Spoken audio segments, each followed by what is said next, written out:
എല്ലാവർക്കും നമസ്കാരം. എല്ലാവരും സുഖമായിട്ടിരിക്കുന്നതെന്ന് വിചാരിക്കുന്നു. എല്ലാവരും സുഖമായിട്ടിരിക്കട്ടെ. കിങ്ങിണിയാണ് കേട്ടോ. ഞാൻ കിങ്ങിണിനായിട്ട് നമ്മുടെ ഹോസ്പിറ്റലിലേക്ക് വന്നിരിക്കുക. എന്താ അറിയില്ല, കുറച്ച് ദിവസങ്ങളായിട്ട് അധികം ദിവസമല്ല, 2-3 ദിവസമായിട്ട് കിങ്ങിണി ഇങ്ങനെ ചെറുതായിട്ട് ഛർദ്ദിക്കുന്നുണ്ട്. വയറിന് എന്തോ അസ്വസ്ഥതകളാണ്. വരയുടെ മരുന്നൊക്കെ നേരത്തെ കൊടുത്താണ്.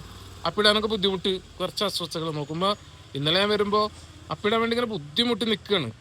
നോക്കുമ്പോൾ അപ്പിന്ന് മൊത്തം മണ്ണാണ് വരുന്നത്.